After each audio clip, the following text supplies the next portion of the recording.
Hi friends, कैसे हैं आप लोग। आई होप आप लोग अच्छे होंगे। ये कोरोना वायरस की वजह से हम लोगों की पढ़ाई काफ़ी डिस्टर्ब हो गई है इस टाइम पे। तो मैंने सोचा क्यों ना थोड़े से नोट्स बना लिए जाएं। तो मैंने बाल विकास पे कुछ बहुविकल्पीय प्रश्नों के कुछ नोट्स बनाए हैं। तो आई होप आप लोगों को भी पसंद आएंगे। So let's start. हमारा पहला प्रश्न है, मानव विकास के लिए कौन सा कथन सत्य है? शारीरिक वृद्धि, क्षमताओं में वृद्धि, यह जीवन पर्यंत चलने वाली प्रक्रिया है, या फिर उपर्युक्त सभी। इसका उत्तर होगा उपर्युक्त सभी। हमारा दूसरा प्रश्न है, सर्वप्रथम मनोवैज्ञानिक ने अपनी आत्मा का त्याग किया, फिर मन का, तत्पश्चात चेतना का भी त्याग किया, और अब वह व्यवहार के स्वरूप को स्वीकार करता है। यह कथन किस विद्वान का है? हरलॉक, वुडवर्थ, यंग, या फिर डेनिस। तो हमारा उत्तर होगा बी, वुडवर्थ। बाल विकास, हमारा तीसरा प्रश्न।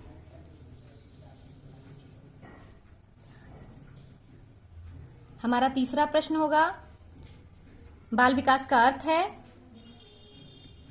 बालक के शारीरिक विकास से, बालक के मानसिक विकास से, बालक के आर्थिक विकास से, या फिर बालक के सर्वांगीण विकास से।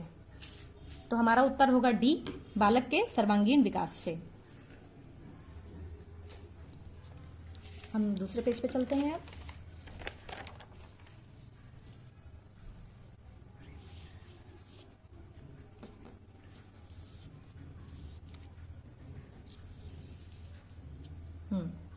हमारा चौथा प्रश्न है, गैसल के अनुसार विकास का मापन एवं मूल्यांकन किन किन रूपों में हो सकता है? शरीर निर्माण, शरीर शास्त्रीय, व्यवहारिक, व्यवहार चिन्ह, या फिर उपर्युक्त सभी।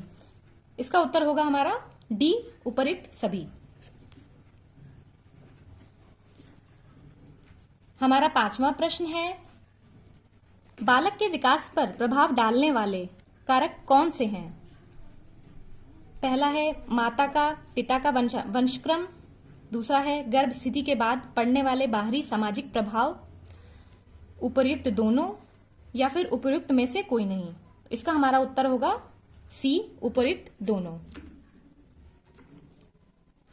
हमारा छठा प्रश्न है, मानव विकास से तात्पर्य है मनुष्य की लंबाई, चौड़ाई तथा भार में वृद्धि होना, बी मनुष्य के काल कौशल में वृद्धि होना, सी मनुष्य का मानसिक विकास होना, या फिर डी उपर्युक्त सभी। इसका उत्तर होगा हमारा उपर्युक्त सभी, डी। हमारा सातवां प्रश्न है, मानव अभिवृद्धि के लिए कौन सा कथन सत्य है? ए मानव अभिवृद्धि मात्रात्मक होती है, बी मानव अभिवृद्धि मानव अंगों में होती है, सी मानव अभिवृद्धि परिपक्वता तक होती है, या फिर डी उपर्युक्त सभी। इसका उत्तर होगा हमारा उपर्युक्त सभी।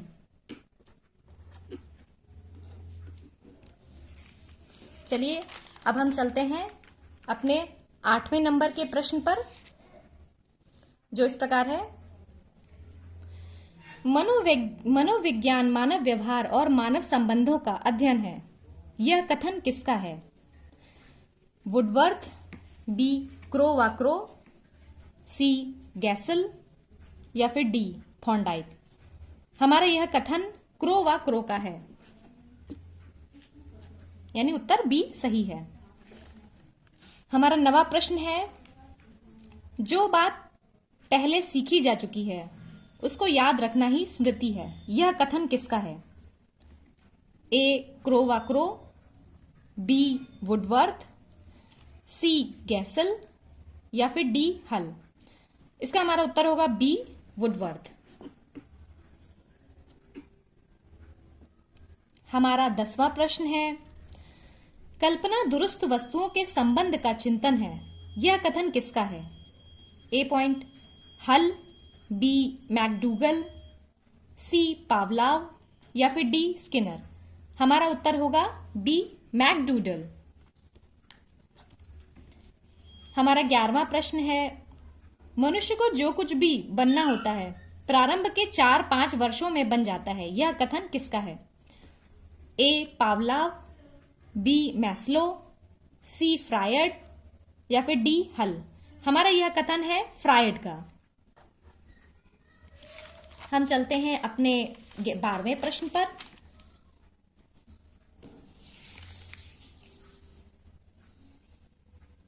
हमारा 12वां प्रश्न इस प्रकार है, बाल मनोविज्ञान मनोविज्ञान की वह शाखा है जो प्राणी के विकास का अध्ययन जन्म से परिपक्वता तक करती है। यह कथन किसका है? जेम्स ड्रेवर, स्किनर, हरलॉक या फिर हल। हमारा यह कथन जेम्स ड्रेवर ने कहा है। इसका उत्तर ए होगा। हमारा 13वां प्रश्न है, किशोरावस्था बड़े संघर्ष, तूफान तथा विरोध की अवस्था है। यह कथन किसका है? ए कुल्हन, बी पावलाव, सी स्टेनले हॉल या फिर डी बियंझा। हमारा यह कथन का उत्तर होगा सी स्टेनले हॉल। हमारा 14वां प्रश्न है, सृजनात्मकता बालकों में अधिकतर सामान्य गुण होते हैं जो न केवल भौतिकता के गुणों को सम्मिलित करता है वरन उसमें लचीलापन, प्रवाह की योग्यता, प्रेरणात्मक एवं संयम की योग्यता भी शामिल होती है। हमारा यह कथन किसने कहा है? A Guilford, B Crow, C James Drever या फिर डी टेलर। हमारा यह कथन कहा है गिलफोर्ड ने। इसका मतलब हमारा पॉइंट ए सही है। अब हम चलते हैं अपने अगले प्रश्न नंबर 15 पर, जो इस प्रकार है, बुद्धि के बहुतत्व सिद्धांत के प्रतिपादक थे। इसका उत्तर होगा बी थॉर्नडाइक। बुद्धि का त्रिआयाम सिद्धांत प्रतिपादित किया है। ए टर्मन व स्टर्न, बी स्पीयरमैन, सी बर्ट या वर्नन या फिर डी गिलफोर्ड। हमारा उत्तर होगा डी गिलफोर्ड। प्रश्न नंबर 17, बुद्धि अमूर्त चिंतन करने की योग्यता है। यह कथन किसका है? ए वुडवर्थ, बी टर्मन, सी कॉल्विन या फिर डी पिंटर। यह कथन है टर्मन का, अर्थात बी। प्रश्न नंबर 18 है, बुद्धि क्षमता ग्रहण करने की योग्यता है। यह कथन किसका है? ए टर्मन, बी स्फीयरमैन, सी वुडवर्थ या फिर डी रायबर्न। हमारा यह कथन है वुडवर्थ का। हमारा 19वां प्रश्न है, बुद्धि का अर्थ है। ए बुद्धि अमूर्त चिंतन की योग्यता है, बी बुद्धि व्यक्ति को के व्यवहार की परिचायक है, सी बुद्धि बालक के सीखने की योग्यता है या फिर डी उपर्युक्त सभी। हमारा पॉइंट होगा, हमारा सही उत्तर होगा डी उपर्युक्त सभी। हमारा 20वां प्रश्न है, स्फीयरमैन के अनुसार बुद्धि कितने कारकों के योग से बनती है? ए 1, बी 2, सी 3, डी 4। इसका उत्तर होगा बी 2। स्फीयरमैन ने द्वितत्व सिद्धांत हमें दिया है। हमारा 21वां प्रश्न है, मनोवैज्ञानिक स्फीयरमैन किस देश के थे? A Germany, B British, C Holland या फिर डी भारत।